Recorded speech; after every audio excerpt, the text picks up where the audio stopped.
प्रणाम। मैं आपका अपना विशु राय हाजिर हूँ जुर्म की दुनिया की एक और नई कहानी के साथ। साथियों, कहानी की शुरुआत करें उससे पहले जितने भी साथी हमारे चैनल पर नए आए हैं, जुड़े विशु वारदात तक के इस छोटे से परिवार से अपना प्यार दीजिए, अपना सपोर्ट दीजिए। साथियों, कभी कभी पत्नी अपने ही पति का दुश्मन बन जाती है, लेकिन जब पति ही पत्नी का साथ देने लगे तो फिर शुरू होती है एक और नई कहानी। दरअसल साथियों, मैं बात कर रहा हूँ मध्य प्रदेश के गुना जिले की। गुना जिले में एक जगह लगता है पिपरौदा। पिपरौदा के पास एक जंगल लगता है, बिलोनिया जंगल। बिलोनिया जंगल में 10 तारीख की सुबह एक व्यक्ति लकड़ियां लेने के लिए जाता है।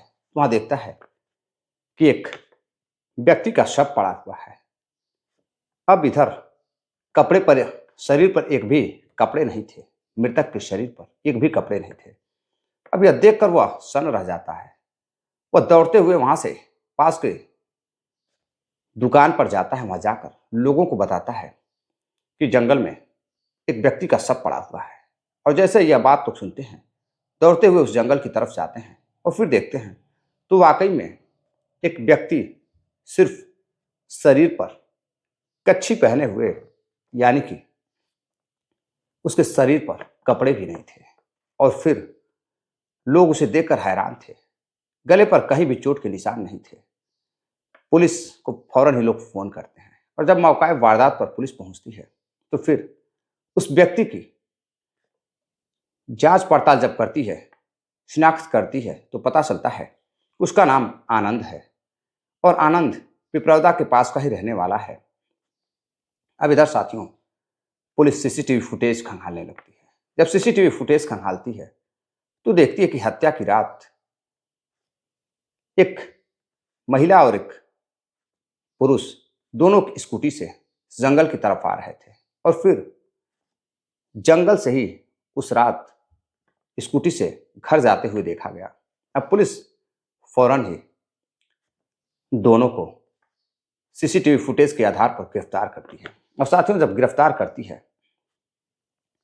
तो एक ऐसी हकीकत सामने निकल कर आती है जिसे सुनकर हर कोई हैरान रह जाता है। दरअसल साथियों, इस कहानी की शुरुआत होती है आज से ठीक 1 साल पहले। साल 2024। एक हंसता खेलता परिवार में एक महिला भारती और एक उस घर का मुखिया जिसका नाम शिवराज रहता है। परिवार बेहद हंसमुख था, सब कुछ सही चल रहा था, लेकिन महिला कई बार किसी न किसी वजह से जेल भी गई थी। उसके नाम से कई मुकदमे भी दर्ज थे, उसके पति के नाम से भी मुकदमे दर्ज थे। अब एक दिन शिवराज किसी व्यक्ति से लड़ाई झगड़ा करता है और बात इस हद तक पहुंच जाती है कि उसे जेल हो जाती है। अब इधर शिवराज जेल चला जाता है। पत्नी घर पर अकेले रहने लगती है। अब उसे पति के बगैर कुछ भी अच्छा नहीं लग रहा था। इधर वकील वगैरह सेट करती है, लेकिन वो जेल से बाहर नहीं आ पाता है। उसके नाम से कई मुकदमे भी दर्ज रहते हैं, आपराधिक रिकॉर्ड रहता है। अब इधर शिवराज जेल में ही सोच रहा था कि जल्द से जल्द वह छूट जाए और अपने पत्नी के साथ रहे। लेकिन इधर भारती काफी परेशान थी अपने पति के लिए। अब पति तो जेल से बाहर नहीं आ रहा था। तभी उसके घर एक व्यक्ति पास का ही रहने वाला आनंद जाटव अक्सर अब उसके घर आने जाने लगता है। आते जाते बातचीत करता है, जो शिवराज को भी अच्छे से जानता था और काफी दबंग टाइप का आदमी रहता है। आनंद भारती के घर आता जाता था और धीरे धीरे दोनों में गहरी दोस्ती हो जाती है। इधर अब दोनों नहीं चाहते थे कि पति उसका शिवराज जेल से छूट कर आए। अब किसी न किसी चीज का अड़ंगा लगा देती थी भारती। पति जेल से बाहर नहीं आ पाता था। अब इधर आनंद और भारती बंद कमरे में एक दूसरे के साथ संबंध बनाने लगते हैं। अब दोनों एक दूसरे को बेहद प्यार करने लगते हैं और आए दिन शारीरिक संबंधों का दौर शुरू हो जाता है। धीरे धीरे संबंध बनते रहते और फिर एक दिन शिवराज अपने पत्नी से मिलना चाहता था। लेकिन कहीं से कोई खबर नहीं थी। तभी एक व्यक्ति जेल से बाहर आता है और उससे शिवराज कहता है कि तुम मेरे घर मेरी पत्नी से बोलना कि मैं मिलना चाहता हूँ। वह व्यक्ति बाहर जाता है और जाकर शिवराज की पत्नी भारती को बताता है कि तुम्हारा पति तुमसे मिलना चाहता है। और भारती जब मिलने के लिए जेल जाती है तो शिवराज कहता है कि देखो, अब मैं यहाँ नहीं रहना चाहता हूँ, मैं बाहर आना चाहता हूँ, मैं तुम्हारे साथ जीना चाहता हूँ। एक काम करो, मुझे जल्द से जल्द जितने भी पैसे लगे देकर वकील से मुझे बाहर निकलवाओ, मेरी बेल कराओ। अब इधर भारती अब वकील के साथ बातचीत करती है और फिर अपने पति का बेल करा देती है। वह जमानत पर बाहर आ जाता है। और जब बाहर आ जाता है तो जिस दिन वह बाहर आता है उसी रात को उसका दोस्त आनंद नशे में धुत मिलने के लिए घर आता है। घर आता है तो अपने दोस्त शिवराज को नहीं देख पाता है। वह सीधे कमरे में जाता है और फिर अपनी प्रेमिका भारती को पकड़ता है और फिर उसके साथ शारीरिक संबंध बनाने की जिद करने लगता है, कोशिश करने लगता है। तभी उसका पति शिवराज जाता है और उसे मना करता है।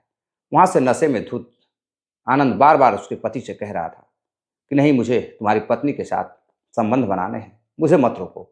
लेकिन किसी तरह से पत्नी ने मना किया और फिर उसे घर से बाहर कर दिया। अब अगले दिन सुबह फिर वो घर पर मिलने के लिए आता है, लेकिन उसे कुछ होश नहीं था कि रात में उसने क्या किया था। दोनों बातचीत करते हैं, शिवराज और आनंद दोनों मिलकर एक दूसरे से बातचीत करते हैं। इधर आनंद काफी नशे में था, उसे कुछ भी पता नहीं था कि रात में क्या हुआ। आनंद को मानो ऐसा लग रहा था, ऐसा महसूस हो रहा था कि उसके संबंधों के बारे में किसी को कुछ भी पता नहीं है। लेकिन इधर शिवराज को सारी हकीकत पता चल चुकी थी। अब रात होती है, दरवाजा बंद हो जाता है। फिर शिवराज अपने पत्नी भारती से कहता है कि यह सब कब से चल रहा है। अब भारती सब कुछ सच सच बता देती है। अब इधर शिवराज अपने पत्नी से कहता है कि देखो, तुम अगर आनंद के साथ रहना चाहती हो तो रहो या फिर मेरे साथ रहो। भारती कहती है कि नहीं, मुझे तुम्हारे साथ रहना है, तुम्हें जी भर कर प्यार करना है। तुम जेल में थे तो मैं भाग गई थी। अब इधर शिवराज कहता है ठीक है, तुम्हें एक काम करना होगा, तुम्हें मैं एक प्लान बताता हूं, उस प्लान के तहत चलना होगा। अब सीधे 9 तारीख की रात को भारती फोन करती है आनंद को और कहती है कि मैं अपने पति के साथ, शिवराज के साथ, हम दोनों पति पत्नी जंगल की तरफ जा रहे हैं, वहां पार्टी करेंगे और फिर घर आ जाएंगे। अगर तुम आना चाहो तो आ सकते हो और मुझे तुम्हें जी भर कर प्यार करना है। अब जैसे ही यह बात सुनता है आनंद, आनंद मुस्कुराने लगता है और फिर दारू के ठेके पर जाता है। वहां जाने के बाद जी भर शराब पीता है और फिर पहुंचता है जो जंगल रहता है, बिलोनिया जंगल, वहां पहुंचता है। वहां पहुंचने के बाद देखता है कि सामने उसकी प्रेमिका भारती खूबसूरत साड़ी पहने हुए बैठी हुई है, साल ओढ़े हुए है और उसका पति भी वहां मौजूद है। लेकिन वो बिल्कुल बेधड़क रहता है, उसके पति शिवराज से डरता नहीं था। वो उसके सामने ही संबंध बनाना चाहता था। और इधर शिवराज फिर से उसे शराब पिलाता है और जब जी भर कर आनंद नशे में हो जाता है तो फिर आनंद जब नशे में होता है तो फिर उसे अपनी प्रेमिका की याद और आने लगती है। वो कहता है कि मैं तुम्हारी पत्नी के साथ संबंध बनाना चाहता हूँ, मुझे तुम्हारी पत्नी बहुत अच्छी लगती है, मैं बहुत प्यार करता हूँ। और इधर भारती अपने पति की शक्ल देख रही थी, वो क्या कहना चाहता है। शिवराज कहता है कि ठीक है, तुम्हें संबंध बनाने से पहले अपने कपड़े उतारने होंगे। और फिर एक एक कर आनंद खुश होकर के अपने शरीर के, अपने बदन से सारे कपड़े निकाल देता है और फिर शिवराज के सामने ही उसके पत्नी के साथ संबंध बनाने की जिद करने लगता है। और जैसे ही उसके साल को आनंद हटाकर फेंकता है, वैसे ही शिवराज वो साल को उठा लेता है और फिर उसके पास जैसे ही बढ़ता है आनंद, वैसे ही शिवराज साल का फंदा बनाकर उसके गले में डालकर खींच देता है। अब वो चीखने लगता है, चिल्लाने लगता है, लेकिन वहां कोई सुनने वाला नहीं था।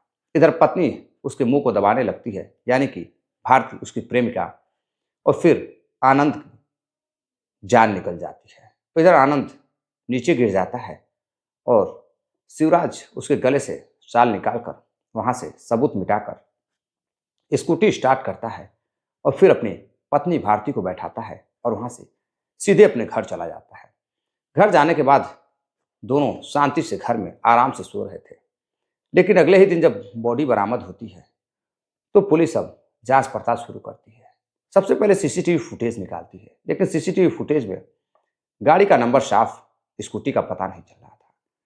पुलिस अब उस व्यक्ति की पहले शिनाख्त करती है, उसके बाद जब पता चलता है कि इसका नाम आनंद है, फिर उसकी कॉल डिटेल्स निकाली जाती है और सीसीटीवी फुटेज भी निकाली जाती है। तो पता चलता है कि यह जो पति पत्नी है यह आनंद के बगल में ही रहते हैं और यही दोनों स्कूटी से उस रात आए थे और फिर आनंद भी आता हुआ दिख रहा था। अब इसके आधार पर पुलिस दोनों को गिरफ्तार करने के लिए जाती है, लेकिन शिवराज वहां से फरार हो जाता है और उसकी पत्नी गिरफ्तार हो जाती है।